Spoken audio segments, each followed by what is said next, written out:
Exodus chapter 19. Ang tugon sa Dios uban sa katawhan didto sa Sinai. Sa ikatulo ka bulan human ang mga anak sa Israel makagula gikan sa yuta sa Ehipto, niadtong maong adlaw mingdangat sila sa kamingawan sa Sinai. 2. Og sa nakalakaw sila gikan sa Repidem, og miabot sila sa kamingawan sa Sinai, mingpahunong sila sa kamingawan, ug didto ang Israel mingpahaluna sa atubangan sa bukid. 3. Og si Moises mitungas ngadto sa Dios, og si Jehovah nagtawag kaniya gikan sa bukid nga nagaingon, sa ingon niini ikaw magapamulong sa panimalay ni Jacob, ug sultihi ang mga anak sa Israel.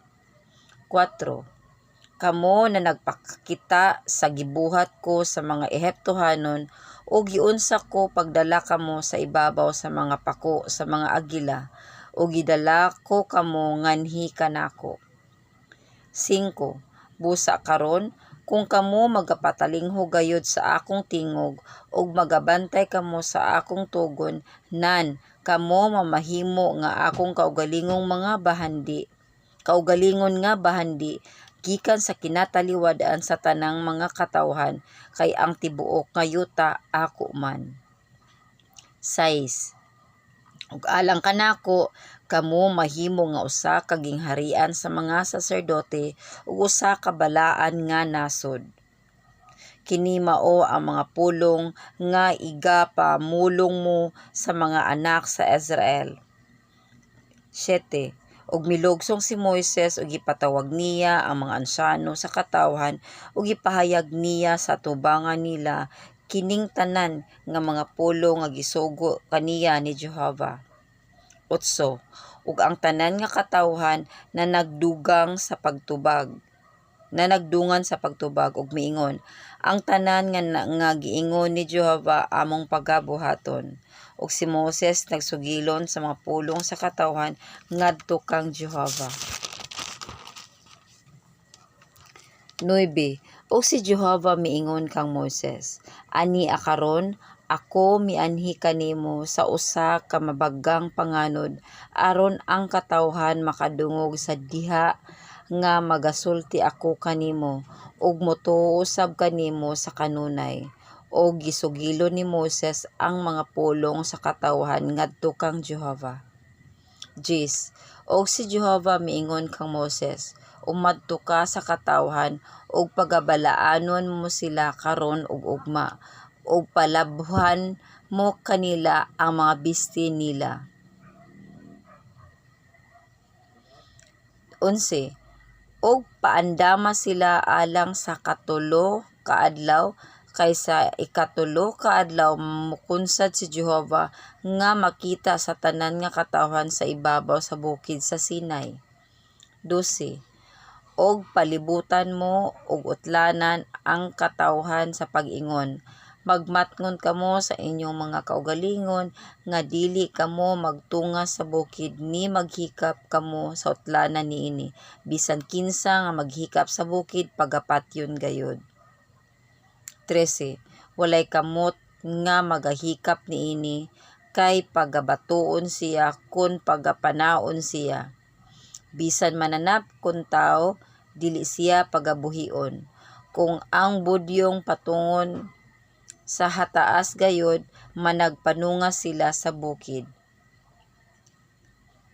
14. Og milugsong si Moises gikan sa bukid padulong sa katawhan, ug gibalaan niya ang katawhan ug gipanlabhan nila ang ilang mga bisti. 15.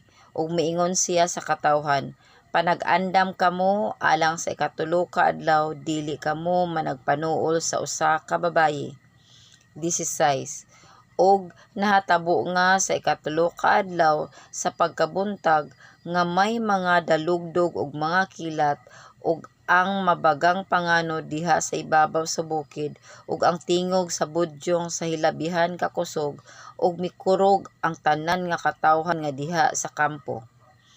17. Ug gidala ni Moises ang katawhan gikan sa kampo sa pagsugat sa Dios, og nanindog sila sa ubos sa bukid. 18. Ug ang tibuok nga bukid sa Sinai miaso, kay si Jehova mikunsad sa ibabaw niini sa kalayo, ug ang aso niini nagautbo ingon sa aso sa usa ka hudno, ug ang tibuok nga bukid dauyog sa hilabihan gayud. 19. Ug sa nagaanam og kakusog ang tingog sa budyong, si Moises misulti, ug ang Dios mitubag kaniya sa usa ka tingog. 20. Og si Jehova mikunsad sa ibabaw sa bukid sa Sinai, sa ibabaw sa kinatumyan sa bukid, og si Jehova nagtawag kang Moses ngadto sa kinatumyan sa bukid, og si Moses mitungas. 21. Og si Jehova miingon kang Moses, lumugsong ka ug suguon mo ang katawhan, tingali unya mulabang sila sa utlanan sa pagtutok kang Jehova, ug mga matay ang daghanan kanila. 22. Ug ang mga saserdote usab nga magaduol kang Jehova, managbalaan sila sa ilang kaugalingon tingali hinuon si Jehova mudasmag kanila.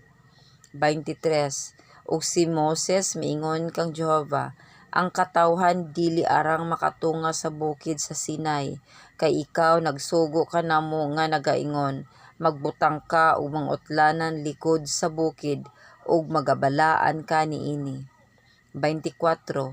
Ug si Jehova miingon kaniya, lumakaw ka, lumugsong ka, ug tumungas ka, ug si Aaron uban kanimo, apan ayaw pagtuguti ang mga saserdote ug ang katawhan sa paglapas sa utlanan sa pagtungas kang Jehova, tingali unya siya mudasmag kanila.